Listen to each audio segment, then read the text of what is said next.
Welcome to Gargi kitchen. நான் இன்னைக்கு செய்ய போகிறது மைதா பிஸ்கெட்டு.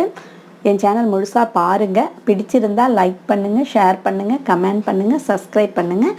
வாங்க அதுக்கு என்னெல்லாம் பொருட்கள் தேவைன்னு பார்க்கலாம். அதுக்கு 2 கப்பு மைதா, 1/2 கப்பு சுகரு, கொஞ்சமாக உப்பு, நெய். வாங்க அதை இப்போ மிக்ஸ் பண்ணிக்கலாம். இப்போ நம்ம 1/2 கப்பு சுகர் இதில் போட்டுக்கலாம்.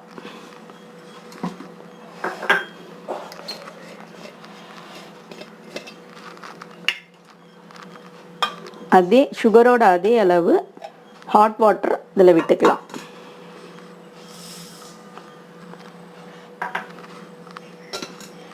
கொஞ்சமாக இந்த அளவுக்கு உப்பு போட்டுட்டு இதை நல்லா கலந்துக்கலாம். இதே அளவு பவுடர் சுகர் வேணும்னாலும் நம்ம போட்டுக்கலாம். நான் இப்போ பவுடர் பண்ணாமல் தான் போடுறேன். இது நல்லா கலக்கணும். இப்போ சுகர் நல்லா கரைஞ்சிருச்சு. நான் இதில் சோடா உப்பு போடுறதில்ல. அதுக்கு பதில் 3 ஸ்பூன் நெய் விட்டுக்கிறேன். நெய் இஷ்டம் இல்லைன்னா ஆயில் விட்டுக்கோங்க. இல்லை நெய் ரொம்ப பிடிக்கும் அதோட ஸ்மெல்லுன்னா 1 கப்பு வரைக்கும் கூட நம்ம விட்டுக்கலாம். இப்போ நம்ம 1 கப்பு மைதாவை இதில் சேர்த்துக்கலாம். ஃபுல்லாக சேர்க்க வேணாம், கொஞ்சம் கொஞ்சமாக சேர்த்துக்கலாம்.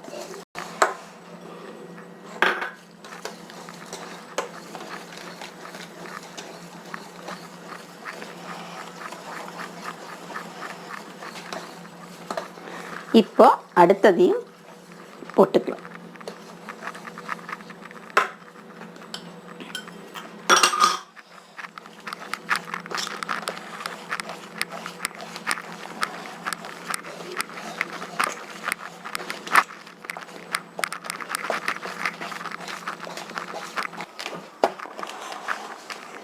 நல்லா சப்பாத்தி மாவு பதத்துக்கு பிசைஞ்சுக்கணும்.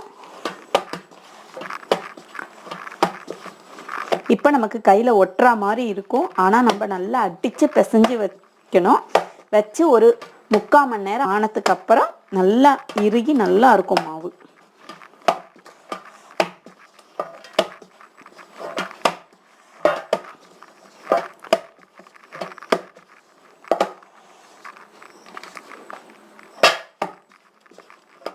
பிசைஞ்சிட்டேன். நீ 3/4 மணி நேரம் ஆனதுக்கு அப்புறம் நம்ம பிஸ்கெட் பண்ணலாம். கரெக்டாக 3/4 மணி நேரம் ஆயிடுச்சு.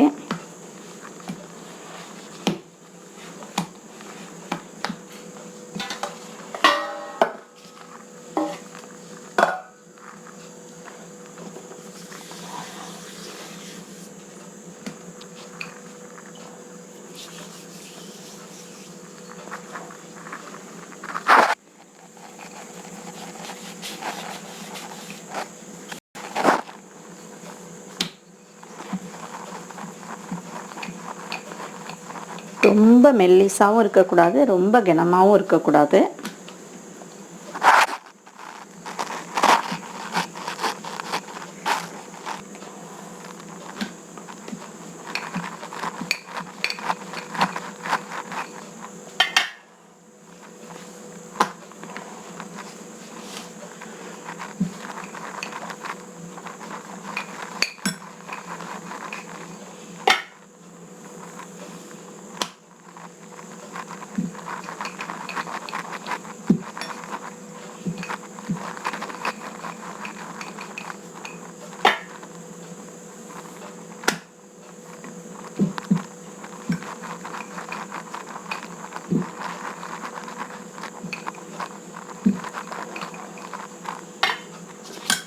இந்த அளவுக்கு திக்னஸ் இருக்கட்டும்.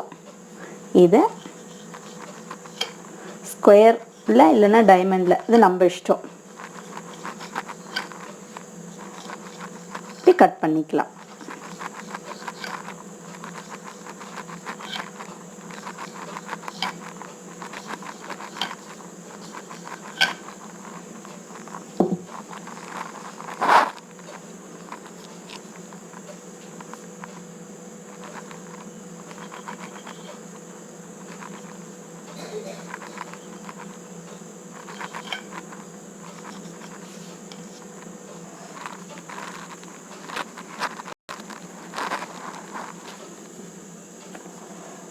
இந்த அளவு திக்னஸ் இருக்கட்டும்.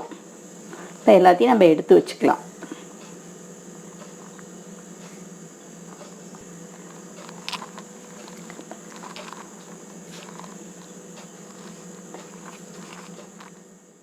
இப்போ கேஸ் ஆன் பண்ணிக்கலாம். ஆயில் ஒன்று ஹீட் ஆகட்டும்.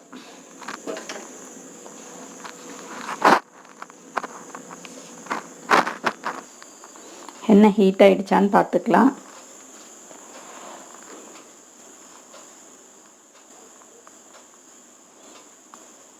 எண்ணெய் ஹீட் ஆகிடுச்சு.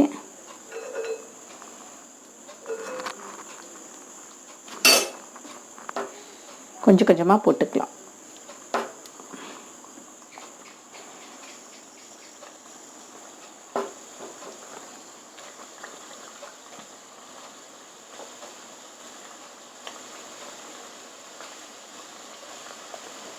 எண்ணெயில் கொள்கிற அளவுக்கு போட்டுக்கலாம்.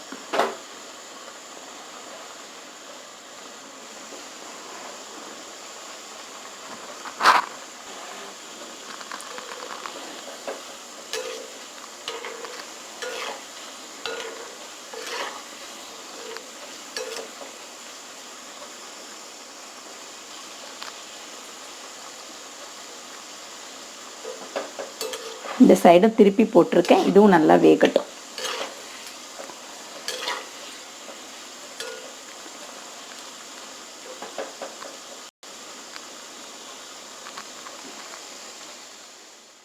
இப்போ நல்லா செவந்துருச்சு. நம்ம எடுத்துக்கலாம்.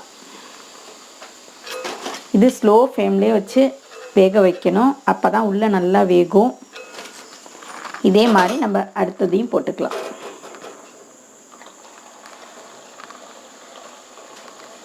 நான் எப்போவுமே மைதா பிஸ்கெட் செய்யும்போது கொஞ்சம் தளர்வாக தான் மாவு பிசைவேன்.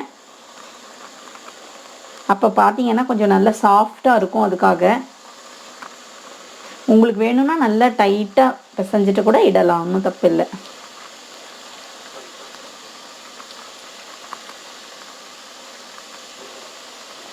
இதே மாதிரி நம்ம எல்லாத்தையும் பொரிச்சு எடுத்துக்கலாம்.